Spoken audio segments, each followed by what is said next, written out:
സാമൂഹ്യ മാധ്യമങ്ങളിൽ ഇപ്പോൾ എമ്പുരാൻ തരംഗമാണ്. ഏറെ കാത്തിരിപ്പുകൾക്കൊടുവിൽ സിനിമയുടെ ട്രെയിലർ എത്തിയപ്പോൾ അതും ആരാധകർക്കൊരു വിരുന്ന് തന്നെയായിരുന്നു.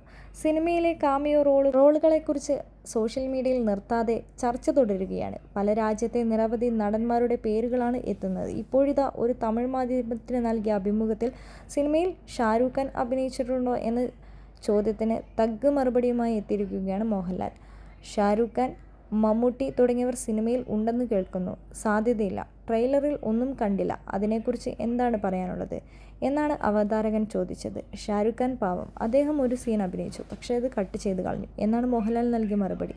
ചിരിയടക്കാനാവാതെ ഇതിന് മറുപടിയായി ഡിലീറ്റഡ് സീനിൽ കാണിക്കാം എന്ന് പൃഥ്വിയും പറഞ്ഞു. ഇത് കട്ട് സോഷ്യൽ മീഡിയയിൽ വ്യാപകമായി പ്രചരിക്കുന്നുണ്ട്.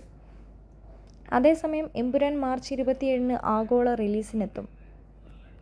ഫ്രാഞ്ചൈസിയുടെ ആദ്യ ഭാഗമായ ലൂസിഫറിനേക്കാൾ ദീർഘദൈർഘ്യമുണ്ട് പുറത്തുവരുന്ന വിവരമനുസരിച്ച് എമ്പുരാന്. ലൂസിഫറിൻ്റെ ദൈർഘ്യം 2 മണിക്കൂർ 52 മിനിറ്റ് ആയിരുന്നുവെങ്കിൽ എമ്പുരാൻ്റെ ദൈർഘ്യം 2 മണിക്കൂർ 59 മിനിറ്റ് 59 സെക്കൻഡാണ്.